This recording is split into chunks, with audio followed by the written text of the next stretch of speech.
Yes, if the vibes are not right, you are supposed to step out here each and every day from 5 all the way from 4 p.m. mazee to 8 p.m. is the Blue Drive and you're hanging out with your Captain To.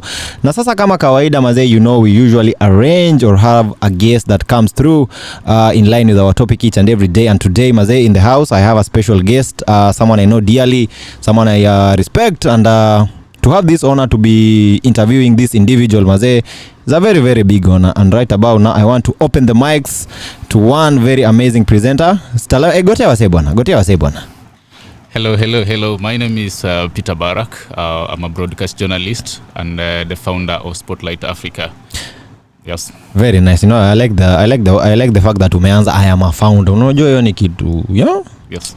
Very nice. Now, nasikia Kiareba leo atakuwa anaanza kusearch mattresses zenyu hapo hivyo na mapilo zenyu, so that is the message I want you people to have, na nataka mkue very ready kama madam mapesa hapo hivyo, please mufiche, mtafute pale pengine za kuficha pesa au sio? You know, today by the presenter Barak, yeah? Yes. We are at the Technical University of Mombasa radio stations, yes? Yes. How is it to be back at school? Wacha ni put it that way. Technical University of Mombasa has always been my home. I can say it has been my home for 4 years. Yes. And most of my friends, maybe if I meet them out there, can attest that Technical University of Mombasa nurtured me to whom I am today. So being back at home, carrying out these activities, journalism activities, is very nice. And I can see most of the students are taking up responsibility to getting the knowledge themselves. Yes. And so that's something nice and it's something recommendable. We want to see journalism coming up to be one of the courses at the Technical University of Mombasa. That is one of the top courses in Technical University of Mombasa. Because, you know, we are moving into the digital world and I believe journalism will be one of the courses that will be so marketable in the near future. Okay, thank you very much.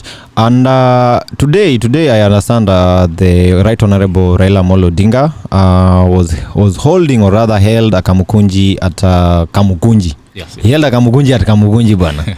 Now, I know maybe you're not a political analyst and whatnot, but as a journalist, you have a keen eye for news and someone who has to observe what is happening within society. Maybe in a short while, maybe can you give us what is your opinion on that matter? For me, I believe the Constitution of Kenya permits anybody to hold public rallies anywhere in the country, as long as it's peaceful. Raila Odinga has been a politician in Kenya for a long time, and we hold him with the highest esteem as one of the oldest politicians who has in some ways shaped the country with his vast knowledge in politics. So for him to hold a rally, I don't think it's something big or it's something new, because he has been holding rallies. He's permitted by the Constitution to hold rallies. The issue is now, what is the objective of this rally? For example, like I've just checked social media. I've been following what has been going on at Kamkunji. And it's very confusing to see that Raila Odinga has said that he's not accepting the just concluded the presidential election, the 2022 presidential election. They say that he does not recognize William Ruto as the president of Kenya, and that his presidency or his administration is null and void. And if I may allowed to cut you short, yeah? Yes. What do you think the impact of the Right Honorable Amolo Odinga will have on the nation as it may? Okay, Raila Odinga, as I've said, is a force. Yes. And he's been in politics for quite some time. Yes. And he has that power. He has people who are behind him. Because I've also seen the rally itself. Yes. It has been able to bring out larger crowds. It has been able to bring out larger crowd. And so that to mean that Raila still has some followers who are very strong to him and who can follow him anywhere. In any case. Yes. So we believe that it has an impact. It can Raila Odinga can destabilize Kenya, even right now, because we're just from politics. People are still healing from the laws, and so there's that pain inside them, and so to some possibility, if maybe it is left to go out of hand, it can destabilize the country. And maybe the government should just come in to find a way in how they can maybe sit together, or maybe to just curb the situation, because it's not right. It's not right. According to me, it's not right at this moment, because Kenyans need to work. Like guys need to create income, yes? Yeah. Kenyans need to work.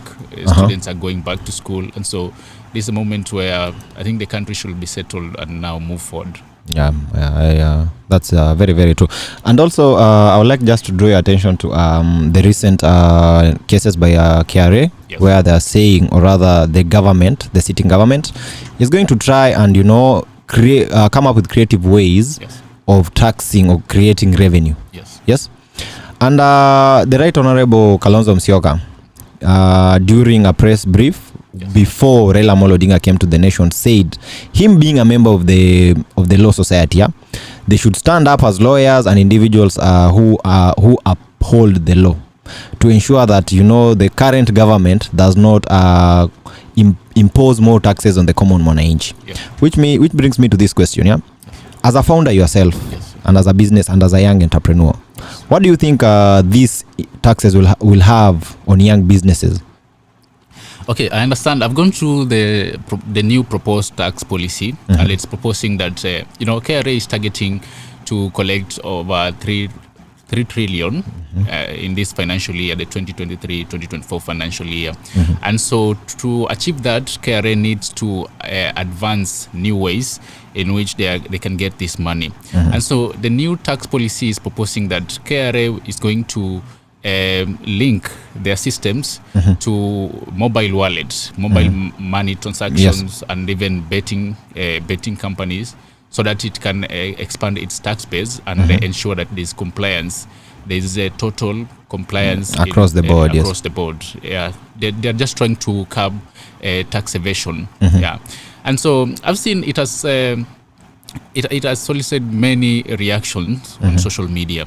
And I believe many people don't understand how is this going to happen and how is it coming out, because there have not been enough sensitization on why is this happening and how is that happening. Like the report says that right now there are over 30 million people registered M-Pesa users. M-Pesa users, yes. 30 million Kenyans are M-Pesa users. But roughly, I think. But it's only 1 million. Yeah, who have care. 1 million who has KRA. Yeah, very interesting. And so KRA is targeting to expand its tax base to ensure that everybody pays taxes across all levels. Across all levels, yeah. So as a founder of a new upcoming company, I believe I accept that we have to pay taxes as Kenyans. But also questions come in where we collect these taxes, but we are not, most of the Kenyans don't see where this money is going to. Yes. Yeah. You find a place where most of these politicians are being paid high amounts of money. They're being paid allowances, but on the ground down here, people don't have food. We are experiencing drought, and people are suffering. There's no intervention, and so things like those are what are leading Kenyans into complaining that the taxes are being raised, but we don't see the value. For me, I will say if the tax is put into good use. Yes. If the money is collected everywhere and how the government wants, as long as it's in line with the constitution, and it's put into good use, I don't believe there'll be any Kenyan who will suffer. When they collect taxes like exorbitant taxes like that, the many small-scale businesses are the ones that will suffer. Yes. On the ground. And so I believe it's something good, but to some level, it will also hurt the individual. It also hurt the individual. Yeah, because I think also I've seen something that SMEs are going to be another target of the tax man. Our dear listeners, if you are tuning in right now, this is the Blue Drive. You're hanging out with Ian Kipto alongside the great presenter Barak, and we're having just a State of the Nation conversation, which has just kick-started this conversation right here on our two more radio stations. And now we're going to be taking a little break hapo hivyo. Tunataka tutembe kwa charts hapo hivyo za Kenya tujue nini inaendelea.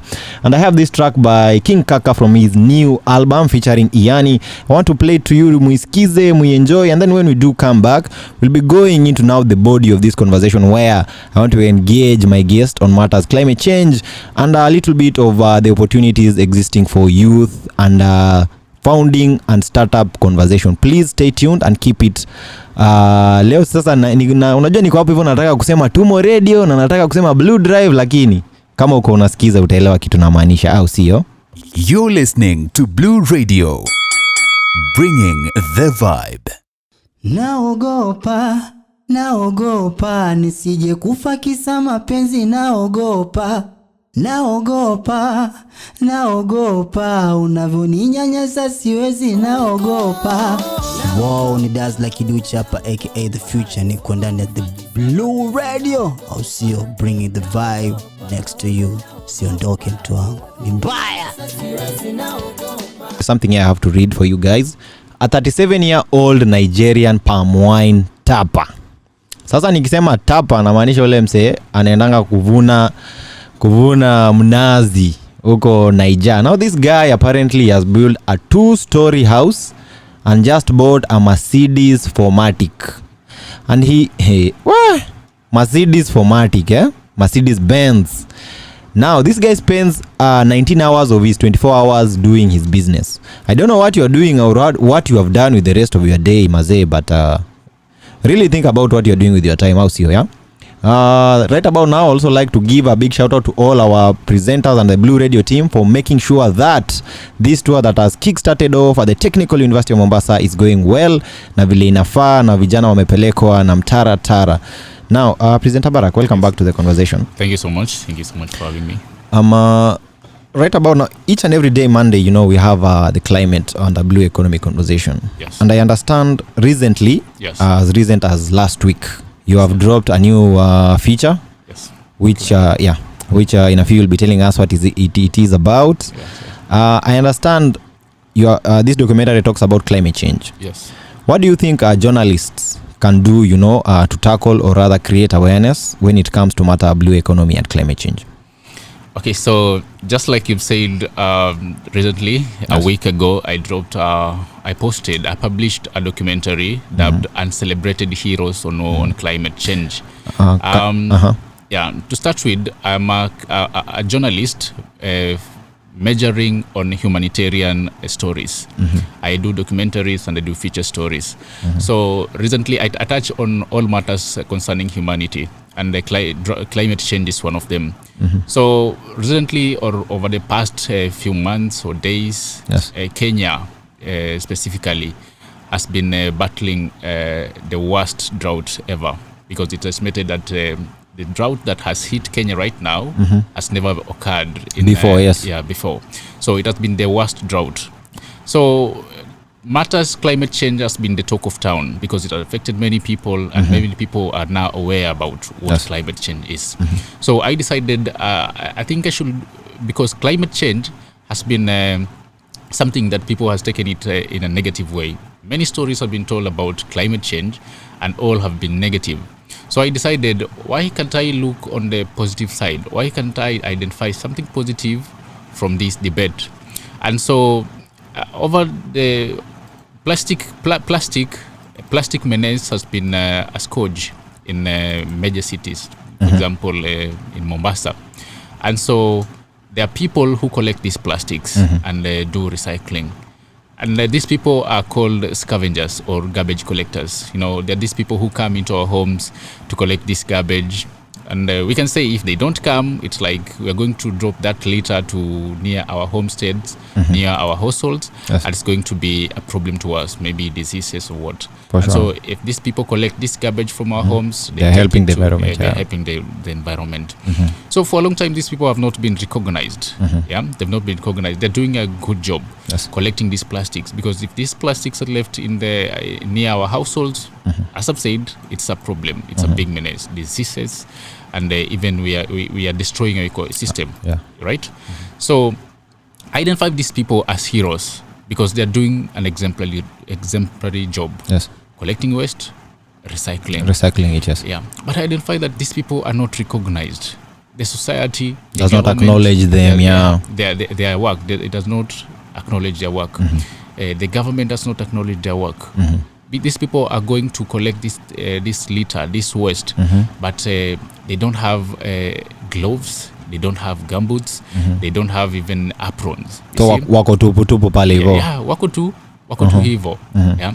And to some extent, we had some very damning revelations that the county government, for example, the county government of Mombasa Yes. has been using them, because that's the statement they're saying, that the county government of Mombasa has been using them. Those are their own words, yeah. Those are their own words. In fact, if you watch that clip, those are the words that they were using. Those are the words they were using, yeah. Yeah, because it's like they're hurting. They've been doing this for a long time, and there's nothing. They've found no help. Like that, they have not gained any benefits, yes. Yes. And how can individuals, like if there is someone listening in and they want to go ahead and find your work and this work we are talking about right now, how can they find them, and how can they find you on the social networks? Yes. Okay, I'm founder of Spotlight Africa. As I've said, Spotlight Africa is a humanitarian media organization. It's a humanitarian media organization. It's a media organization that deals with the humanitarian stories. And so we are all over social media. We are found across all social media handles at Spotlight Africa. Spotlight Africa on YouTube, Twitter, Spotlight Africa on Instagram, and even TikTok, Spotlight Africa. When you go there, you'll find all our stories, our published stories. Yes. Okay. Ladies and gentlemen, umekuwa ukisikiza, na those are the contact information that you can use to reach one presenter, Barak, and Spotlight Africa. Now, as we come up to the top of the hour, I would like us to wrap up, because we have a guest artist coming through. He's a talent artist. I think he's within the building. Before we go out, yes, what are some of the opportunities, within reporting for climate that, young people can tap into? Yeah, for example, doing climate change stories, the MCSK, the Media Council of Kenya, is giving out grants for climate change. And we also have other organizations that deal with climate change that are giving grants for anybody who will champion for climate change. So these opportunities are found in government websites, other NGOs. These opportunities are there. So, for example, as journalists, if you do a climate change story that has a great impact, you can be given a grant, something like just a facilitation for you to do more stories or to impact the community through journalism, telling humanitarian stories like climate change. And we have other organizations, like we have the international communities, which are coming in to give grants, to give assistance, to give financial support to groups, individuals who are championing for climate change. So it's a whole lot of help and assistance coming in from different angles and different individuals. Yes.